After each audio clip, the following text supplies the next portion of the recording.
Ladies and gentlemen, Paul Leslie presents. And now your host, Paul Leslie. Ladies and gentlemen, it is our pleasure to present an interview with the Manhattan Minstrel, inductee of the National Four-String Banjo Hall of Fame, musical director of the Eddy Davis New Orleans Jazz Band, the frontman for the band Wild Reeds and Wicked Rhythm, the driving force behind New York Jazz Records, musician, singer, producer, and composer, the legendary Eddy Davis. Thank you so much for joining us today. My God, is that me? Sounds like I'm a very old man. I guess I am. You've just returned from the tour in Europe. I was hoping you could tell the listeners a little bit about that experience. I've gone to Europe for a number of years now, so as a trip, it was fun because being with the band, it's a good band, and we stay in first-class hotels and should enjoy it a lot. I do enjoy the musical side of it a lot. The traveling I'm not a big fan of anymore, but the musical side of it was terrific. I think most stories are best from the beginning, so I was hoping you could tell everyone out there where you were born. I was born 1940. Actually, I was born at home. I wasn't born in the hospital. I didn't have a birth certificate until 1973 when I first decided to go to Europe.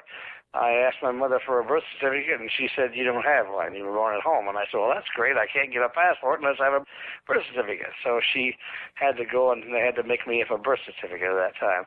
But I was born at home from a midwife in 1940 in a little bitty town just off the banks of the Wabash River in Indiana called Green Hill. Then shortly, about a year and a half after that, or a little less than that, we actually moved to right on the Wabash River.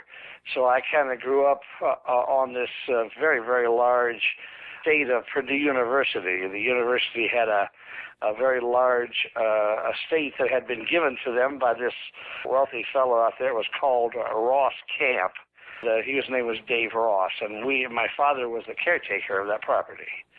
I actually grew up riding horses a lot, and because that's what my folks were into, Western horses, milking cows and all that sort of thing on the banks of the Wabash River just outside of Lafayette, Indiana. Can you remember what music you heard growing up? Yeah, my folks had a 78 record machine. We had back at that time there wasn't television around, and telephone was one of those to hang on the wall, had on the wall. Our number was 2 longs and a short. We were on a party line out there at the country and all that. And so the only thing you had would be a radio. We had a radio, and we had a 78 recording machine, phonograph. So they had 78 records, and they had Jelly Roll Morton, which was very unusual, I guess, for a family there in Indiana. But they had these Jelly Roll Morton recordings of Hyena Stomp and Billy Goat Stomp and all this kind of stuff that Jelly Roll Morton had recorded. And then they had a lot of recordings, 78 recordings of Mildred Bailey, who was a female singer for she had her own orchestra back at that time, and she did a lot of ballads and a lot of pop kind of tunes. And then they also had records of this country-type fellow, Johnny Bond was his name. And I remember as a kid running around doing a little tune, or some of the early times I can remember, is running around and singing a little song that he had sang called "I Like My Chicken Frying Size." And so I ended up just kind of singing these songs that were off the 78 records back in those days. Can you remember a moment when you realized that you were going to be a musician? Well, it kind of came by accident. Everything in my life has kind of come by accident. I just kind of take things easy and let them go, I guess. I'm kind of lazy that way. But in school, back in those days, they used to bring musical instruments around to all the kids. And you could pick a musical instrument and try to play it or whatever. And I remember when I was in grade school, they brought around these instruments, and the little girls all seemed to be gravitating toward the kid that had the snare drum, had a drum, and he was hitting on it. So I kind of said, it's true, I enjoyed the girls going over there, so I kind of said, well, give me one of those things. Let me hit on that thing a while. So I started hitting on the drums, and after about 6 months, I said, there must be more to music than just beating on this drum.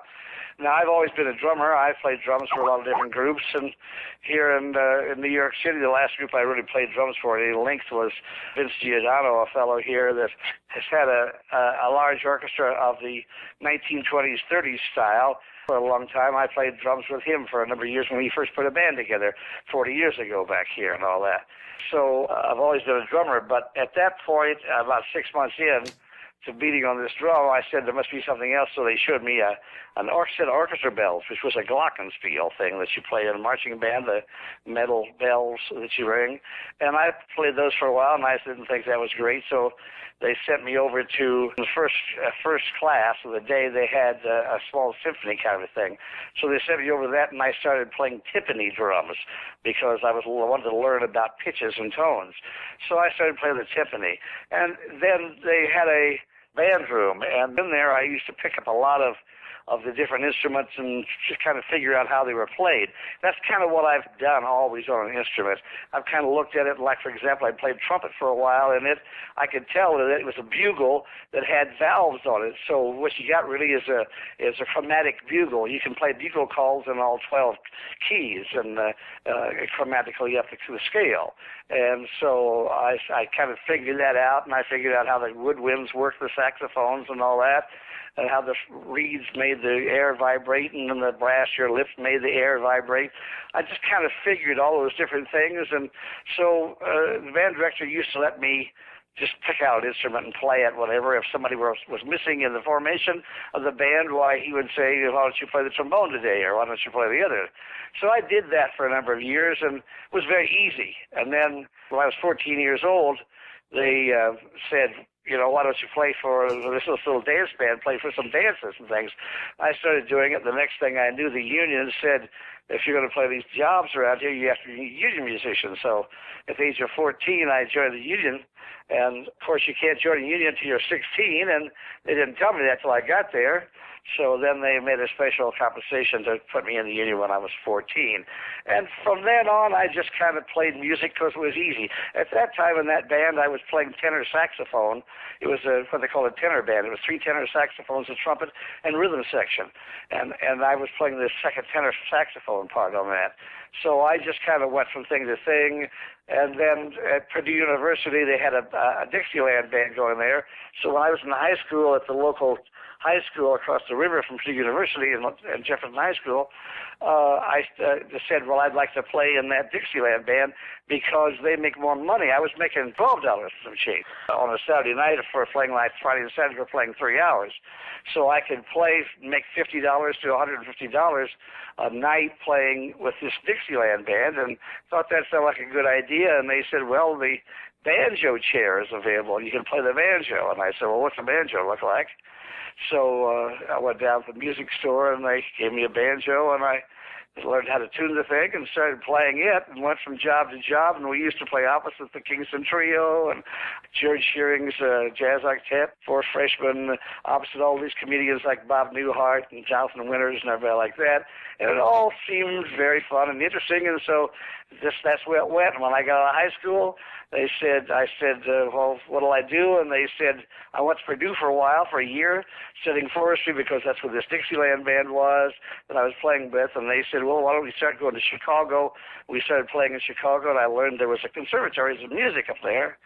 So I started going to the Chicago Conservatory of Music, which I did until I was 26 years old, studying composition and all that. And I just kind of went from one thing to another.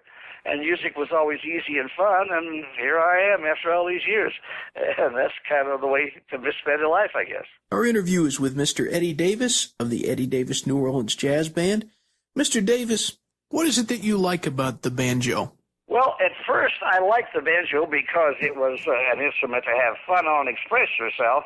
And then about a year after I'd played the banjo, they took me in Chicago to hear a banjo player. There was supposed to be a well-known banjo player there. And I didn't like what he did at all. I hated it.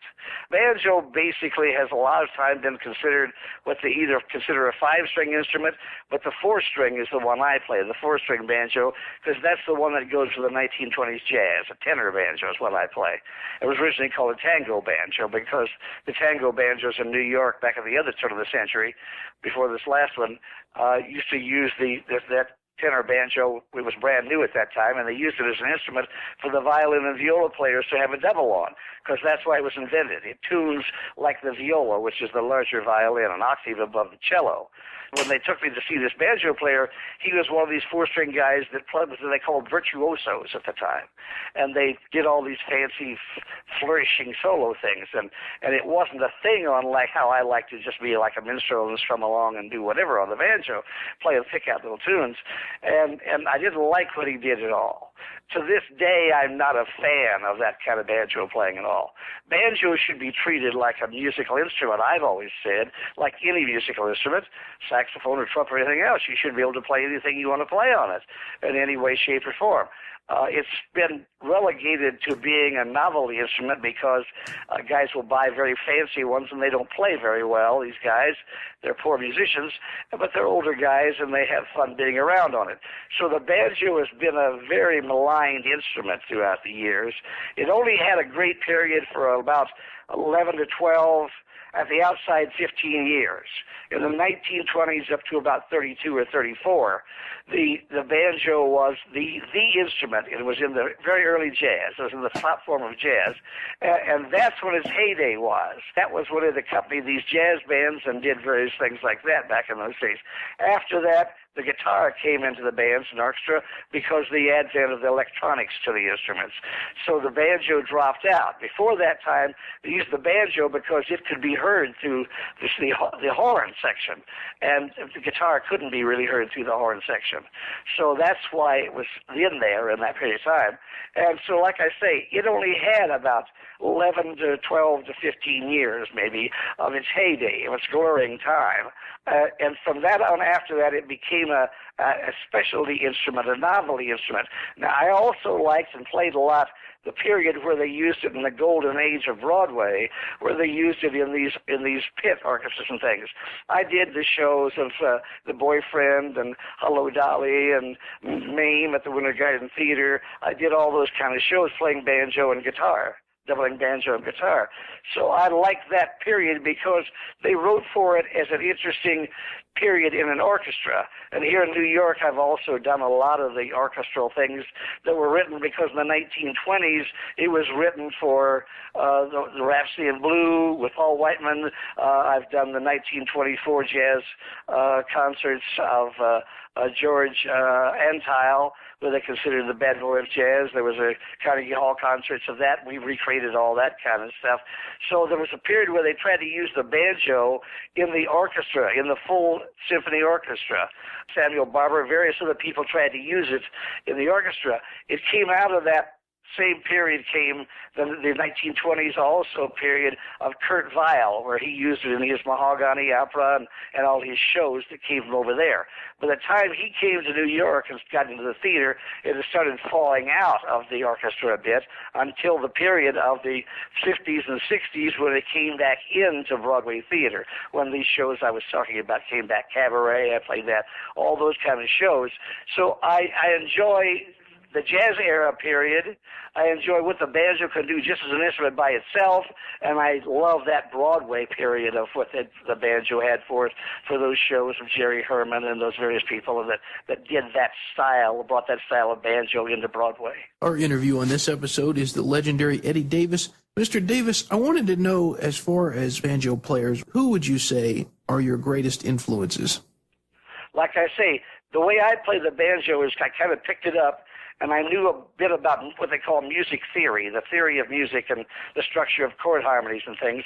So I kind of just applied that, what I was learning about arranging orchestrations and things like that. I applied that to the banjo. That's kind of the way I learned.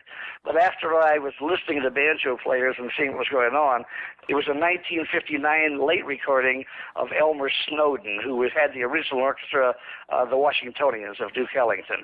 He made a recording in 1959 called Harlem Banjo. He had Tommy Bryant, Ray Bryant's great piano player's brother, on bass, Tommy Bryant. He had Jimmy Crawford on drums. And they played these wonderful little songs from out of the 20s and 30s, and they just sat there and played them as musical songs. For anybody that just wants to hear how the banjo sounds, just plucked along and strummed along, the Harlem Banjo by Elmer Snowden, an album that was on Riverside in 1959, was the one that really kind of turned my head around to what I liked. I liked that. Then I also was listening to a thing that was called Ike Robinson's Rhythm Aces. He was a tenor banjo player that came out of Chicago, and they had made recordings, and he had on trumpet with him Jabbo Smith, this guy that was fiery like Louis Armstrong and on an opposing record label from Louis Armstrong. And the original recordings were called Ike Robinson's Rhythm Aces, featuring Jabbo Smith. Now all those have been changed. Now all those are called Jabbo Smith's Rhythm Aces, but really they belong to the banjo player Ike Robinson back in those days. And he was a very hot single-string player. If you listen to a tune called Jazz Battle, that's on an album that I have out there, and some of the things that I've done, that's the kind of thing that Ike Robinson did. I tried to not play what he did, but I tried to play in that style. Jubilee Stomp is on one recording, and Jazz Battle, and those kind of things. So those were the two major guys that really influenced me. There were a lot of other people, but those were the two major guys. Eddie Condon was from Indiana. He actually played plectrum, guitar and banjo like Cynthia Sayer and Buddy Wachter and various other people play. That's a different style. But he was from Indiana, and he also played in the style of chordal accompaniment that I like. But various players like that. But the two main ones would be, there's actually three. The third main one, Elmer Snowden, was the first one, Ike Robinson, the second one, and the third one was the fellow from New Orleans that played six-string banjo and guitar. He played the six-string banjo. His name was Johnny St. Cyr, and he was the banjo player with Louis Armstrong's Hot 5 and Hot 7. He was the banjo player with Jelly Roll Morton's Red Hot Peppers, and that style of banjo is completely lost. John Gill, who plays drums with us on the Woody Allen Band, also plays that style of seven-string banjo. He's a wonderful banjo player himself, and he basically plays the plectrum on six-string and all that stuff. He can play that style of six-string banjo that Johnny St. Cyr used to play. So I would say the three major ones would be Elmer Snowden, Ike Robinson, and Johnny St. Cyr were the three. And they were all, strangely enough, black banjo players that came out of the jazz era.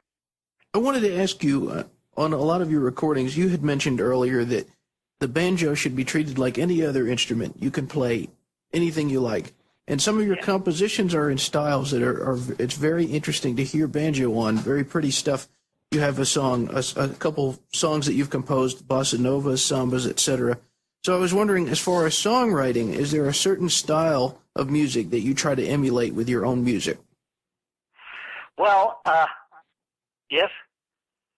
I would say that as far as a songwriter goes, I'm a person who loves great flowing melodies and also loves very pretty harmonies.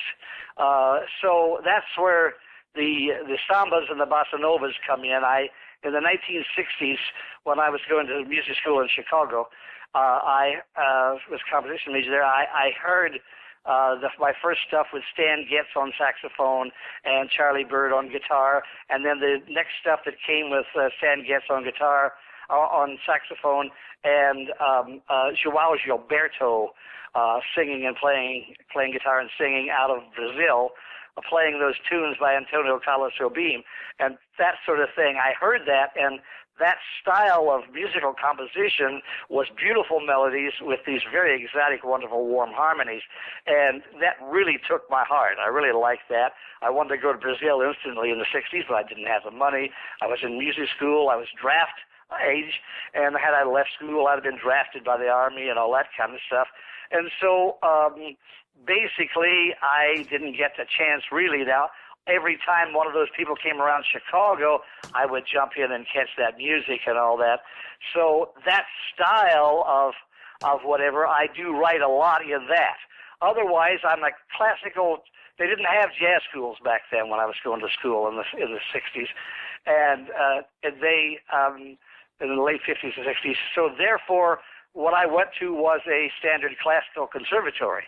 So I do write a lot of classical music. I'm working on classical piano piece now that I've written a number of years ago with a piano player here in town. I got a lot of string quartets. I've got a large orchestra piece that I'm working with here called the Alpha and the Omega, and some stuff like that. So I have always written in the classical structure a bit also.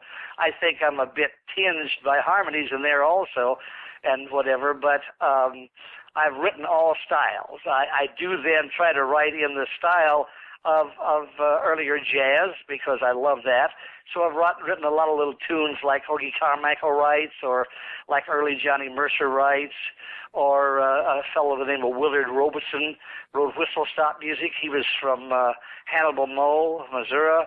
I do tend to like those laid-back, easy, like I say, Hoagy Carmichael kind of composers. Now, that being said, I also come from Indiana, so I also love Cole Porter and that sort of thing. Jerry Herman I love a lot, the Broadway composer. So I do a lot of tunes in that period of the 50s, 60s Broadway style that I was telling you, tunes that would come from Jerry Herman, for example, as I just mentioned, or the earlier stuff that would come from Cole Porter, Rodgers and Hart, all that. So I tend to write pop stuff like that. I was told by my composition instructor years ago that writing is a muscle, he said. And he said, you must write every day like a person would go to work every day. So whether you feel like writing or not, write something down. And make sure that you complete it. Don't just put a few ideas down. Write something complete, 1 or 2 or 3 things a day, just because, and eventually when somebody like Woody Allen asked me to write a piece for a film or something like that, I have that ability to do it instantly like that. I have something that I've had laid around for 20 years that I pull out I can use because I have that. So I have literally thousands of pieces of music around here of different stuff, of different styles and different things, because, and he said, even if you're going to write something and you don't feel like writing something, then pick some style. Pick a certain style of classical music or pop song or old pop song or traditional or something of Cuban music, something. Pick some style and write in that style so that you keep it at your fingertips. So I've always done that. I've got, like I say, thousands of stacks of music around the apartment here and all that kind of stuff. So that I could keep it there. I've always believed that to be true, that writing is a muscle. Now, a number of years ago, Woody talked me into also writing stories. So I do the same thing. I write little stories. I have Final Draft on my computer here, and I have Sibelius from my music, and I sit around and I write plays, too, and I write various things because it's something that I really enjoy and something that in the last 20 years or 30 years, I've enjoyed actually writing and doing that stuff more than I've enjoyed anything. Doing stuff of my own is what I've really enjoyed. I even made a couple CDs of different stuff of shows that I've written and different stuff, things like that. So I would say my writing is not in a... I did for a while write some pop stuff for Joe Namath and cartoons and various things like that, so I can try to write in a pop style more. I tried to write, I can write also in style more like Burt Bacharach, which is, I can explain to you the more that style because I've studied all those styles and things, but I tend not to do that as much as I do just songs of the classical music of the standards of America or more in the classical or in the bossa nova style. And you just mentioned Woody Allen, who is a member of your band, the Eddy Davis New Orleans Jazz Band. How did you first meet Mr. Allen? Well, when I was going to school in Chicago, I'd been going to music school for a few years and had a jazz band in an area there called Rush Street, which was on the near north side of Chicago. It was a street that was about, maybe 15 blocks long. And those side streets was Walton and those things where the Playboy Club was, and the original Playboy Club and all that kind of stuff was there. And I was in a club called Bourbon Street, and about a block down the street from there was one of the most famous nightclubs there ever was called Mr. Kelly's in Chicago. And Barbra Streisand used to come in there, Jack Jones, Trenny Lopez, everybody, you name it, all the comedians, and Woody Allen used to come in there regularly. And they'd come in for maybe 2 or 3 weeks at a time, playing like 5 nights a week. And so since I had this jazz band while I was going to school there, that whole area was run by what they called the syndicate. The syndicate, or mafia, some people might want to call it. Syndicate was on the north side of Chicago. There was the Japanese and the Chinese. The Italians were on the south side. So all these clubs were just beautiful nightclubs. They tried to make every club they put up more beautiful than the last one. And so while I was playing there, Woody's manager came down and said, would you mind if he came down after he finishes his show and play with your jazz band? And I said, of course not. Come on down. So he used to come down and sit in with us, and that would have been about 1963 or so, and then he kept it up for a while until he started making films. At that time, he was just a comedian because he'd stopped the writing for the television and all that, and it was kind of an interim period where he was doing stand-up comedy. They call it stand-up now. Then it used to just be comedy. In between that, before he got into the films and all that. But he's always played the clarinet everywhere, so we struck up this friendship back then, and I've worked with him ever since from that period of time until today. When someone goes to see the band play, or when they go to listen to one of your records, what is it that you hope the listener gets out of the experience? Well, first of all, most forms today people are not exposed to. Now, that's a crime, because in this day of age, we've never had so much media out there for people to be exposed to different things. But it seems like every channel wants to be number one, and they all try to put the same thing on every channel, but trying to be number one, rather than forgetting about all that and just having a diverse media going on. So the more channels we have on the television and the more media we get, the smaller the amount of different types and styles of entertainment and music get out to the public. So the first thing that always happens when they see Woody, of course he's a celebrity, they go see him, they first of all wonder what that strange music is he's playing. So they have to be exposed to it.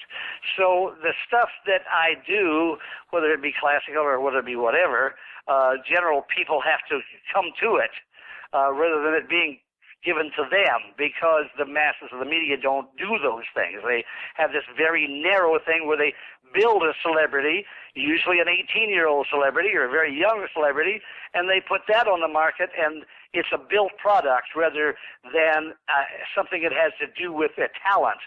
When I came up, the whole thing, people regarded talent. That meant a lot. If you had some kind of a talent, you were a great person. Today, nobody has a talent except the lawyers that they think they put it together. They think they have the talent. And, of course, then all the recording engineers think they have the talent. They always forget that the talent always really should come from the person that is responding as the first individual of that. But today, if you're a musician, it would be tough today to be a musician. See, I'm 68 now. So I can see this throughout the years, that if you're a musician now, nobody cares about musicians.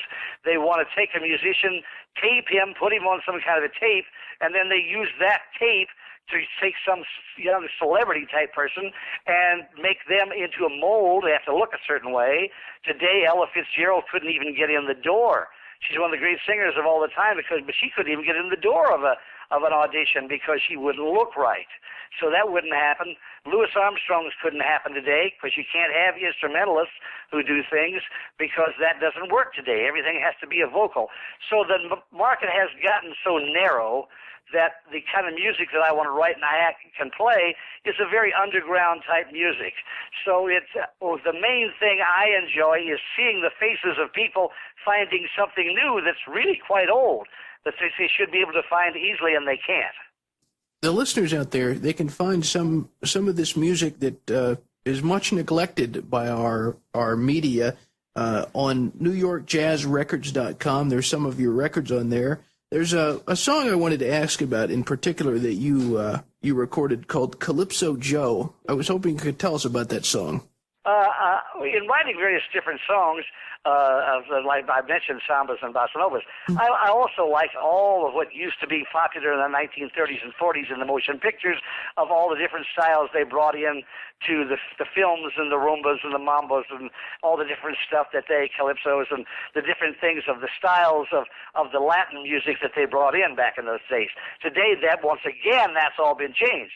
Today, Latin music sounds like rock music. It's all based on 8-to-the-bar rhythm like ragtime was, and so everything sounds the same in the rhythm section and all that, and it's based on drums and all that. Now, the tango never had drums in it and all that, so it's all been all messed up as far as that goes, also because now it's all funneled into one word, salsa of some kind of thing or whatever, as far as the Latins go. But back in those days, there was all different kinds of rhythm styles and all that. So I've always enjoyed all that. And I kind of let a song designate what it is. And when I've written a lot of different calypsos and a lot of different stuff like that. And when I wrote that particular song, that's the tune that opens up my website, it just had the feel of a Cuban beat, of a calypso beat. So the drummer on the record date was Joe Ascione. So we were going to use a little spot in it where he did a little drumming thing in it. So I wrote some words to it called Calypso Joe for that, whatever. And so I kind of tend to write. I started writing lyrics years ago also, originally because it was a way to get the tunes out there, and I couldn't find the lyricist that I really worked with very well. And so then I try to develop myself as a worthwhile lyricist after that, too. And sometimes it works. Sometimes it's like the music, it doesn't really get there. But on those kind of particular tunes, I kind of let the style of the song, the style of the melody, and all dictate what's going on. And it just happened that Joe Ascione was a good percussionist on this record, so it came out to be Calypso Joe. Now, you mentioned that New York Jazz Records.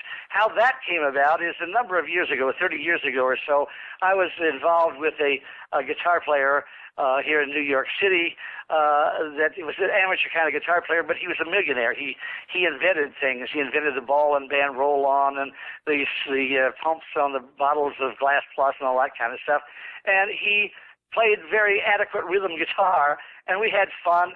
And since he had money, we saw a lot of the older black musicians here in New York that were very old and they were going to pass away soon. So I said, hey, let's record some of them. And we even did audio interviews with them. I have a lot of audio interviews that someday you probably should put on your show. I have audio interviews of all these old guys talking about 1900 and all that when their music started for them and their jazz and all that kind of stuff. So we started out by recording those guys. That's how New York Jazz started.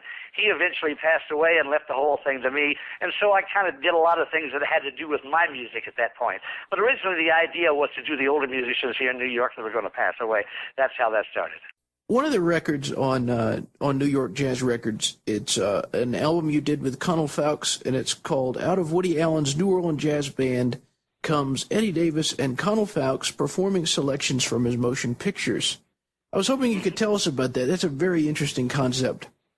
Since I've done tunes for Woody's films, since I've even been in some of the films, a million people always ask me to do some tunes for Woody's films because the style of tunes he picks is generally the style of stuff that I write, whether it's in the older jazz form or whether it's in the standard form or whatever.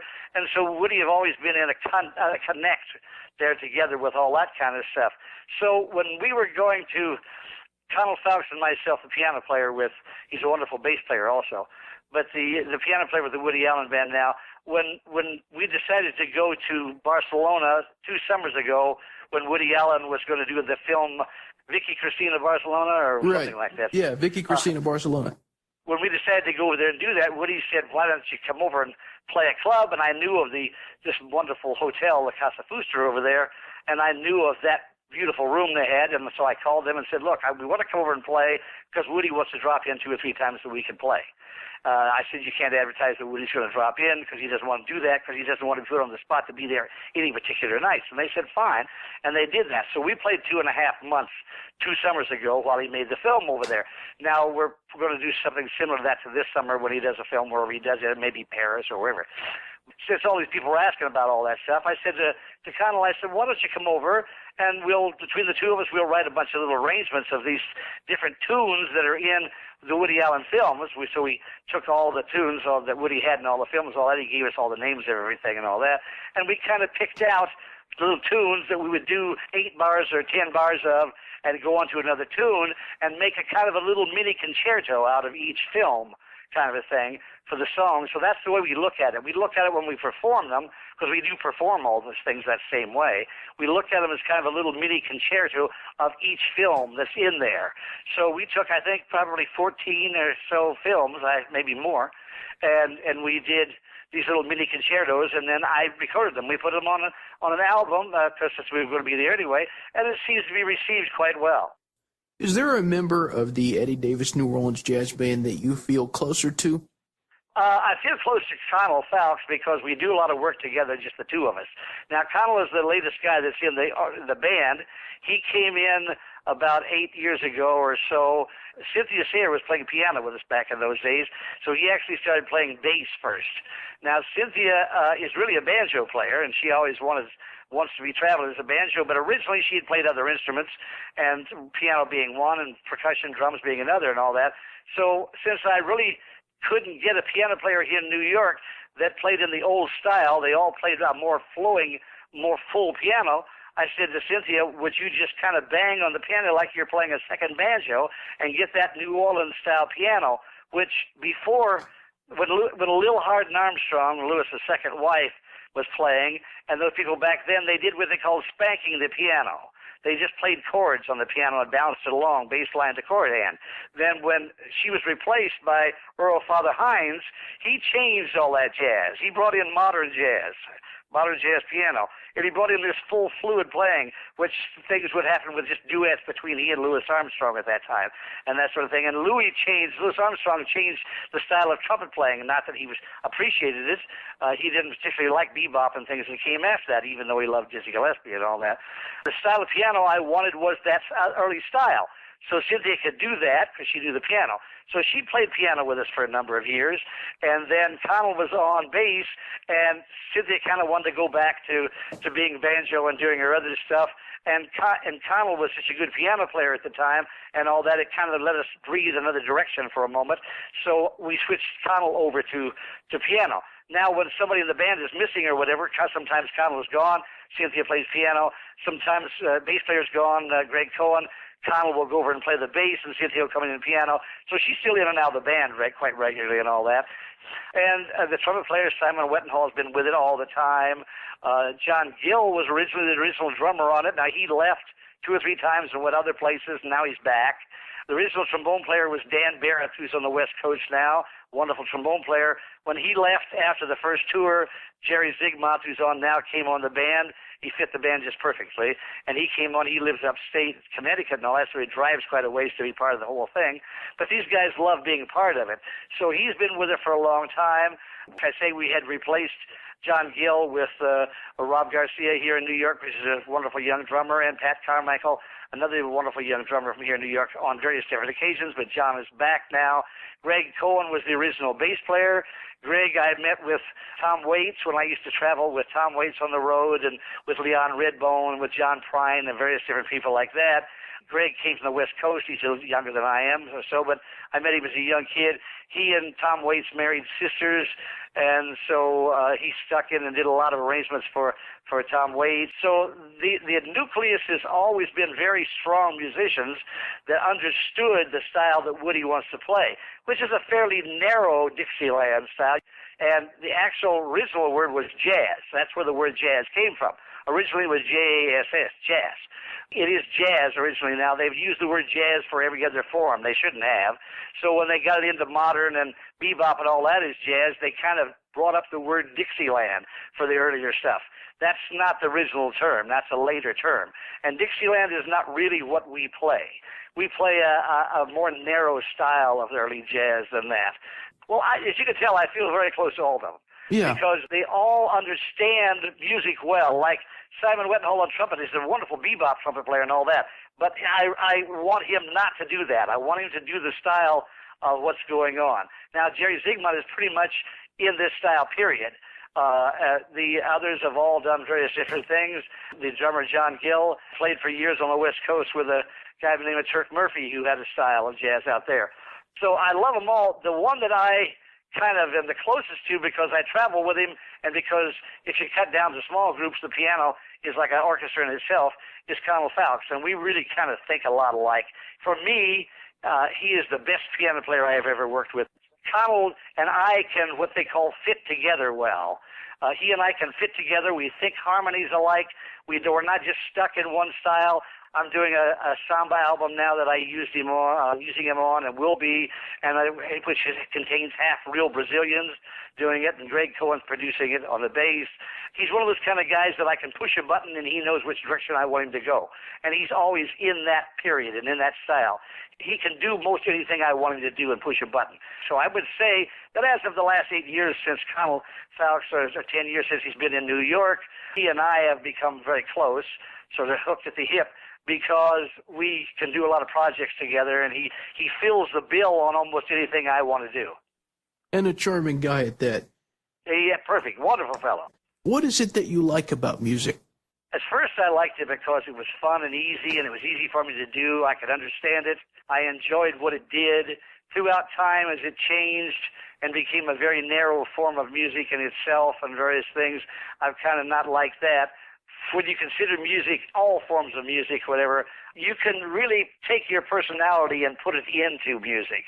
And I've always liked that. Like I say, it's always been easy for me, so I've always taken the easy way to do different things, and luckily enough, I've fallen into a lot of things. There was just things I've missed along the way, like I had the offer to go out after Louis Armstrong had the song Hello Dolly as a big hit. His original recording had a banjo on it, and he didn't have a banjo in the All-Stars, Louis Armstrong's All-Stars at the time. And Joe Glazer, I'd worked for his manager, and Joe asked me to join the band, the All-Stars, after that when Hello Dolly was on. And I was hesitated for about 6 weeks because I was afraid if I left the music school, which I had a student deferment on, back in those days there was a military draft, and I would be drafted. So I spoke with Joe Glazer, and I said, if I go out from the music school, I'll lose a deferment, and I'll be out with Louis for 6 months or so, and then they'll draft me, and you won't like the idea. You have to replace me. I got to be honest with you and all that. And he said, well, talk to the syndicate back in Chicago and see if there's any strings they can pull. And I talked to those guys back there, and they said, well, it wouldn't be in our best advantage because we're enjoying having you play here in these clubs of ours in Chicago. So it kind of went along, and like I say, after about 6 weeks or 8 weeks passed, whatever, I said to Joe, one of the great things in life I'd love to do is be out with Louis Armstrong at all, of course, but it wouldn't be to anybody's advantage, and you'd actually lose me after a while. And he huffed a little bit, a little angry, and said, well, all right. He said that the timing has kind of come and gone, and I don't think we'll send one out anyway. So there never was a banjo guitar player with Louis Armstrong's All-Stars, but he was that close, and I was the guy that was of choice at the time. And that means a lot to me. Things like that mean a lot to me. Music, like I say, has always given me something new. There's always something new around the next corner. There's always, even at this age, there's always something new I want to do. I have 25, 30 projects here in the apartment here in New York that I want to do, that I want to get done, all that. So there's always something that you can do out there, even if you're not in the popular form, which I don't want to be, and I wouldn't be. If I had to be in the popular form, I would get out of music. That's the real truth. But I would enjoy the kind of music and stuff that I like to be popular. Don't get me wrong. I would enjoy that. But the music I like is not run by lawyers. It's not run by executives. It's run by a talent. It's run by people who you hire or who you work for who have talent. And that is the music that I love, and that's what's always something new around the next corner, and that's why I love music. I have 2 final questions for you. My question to you is, what is your all-time favorite meal? Well, I come from Indiana, and I'm a real Hoosier. And in the Hoosier state of Indiana, we eat a lot of beef, we eat a lot of meat, we eat a lot of potatoes, we eat a lot of corn. That is what I love. I love just a nice big piece of meat and some baked potato and some corn. The night we had New Year's Eve, we played with Woody. We were in this big party with all these people, and they brought all this fancy, fancy food out. And it just left me really cold. If I could really go back to it, if my system would really let me go back, I would just have a nice, well-done cooked piece of meat, a potato, and some corn. My final question, this series has been heard by music fans from all over the world. I never dreamed that all this would have happened. But what would you like to say to those listening in? What would you like to say to all those people in the world that are joining us? Well, I'd like to say one thing right now. The whole idea of you getting involved in this has been amazing. Your questions that you've asked have been terrific questions.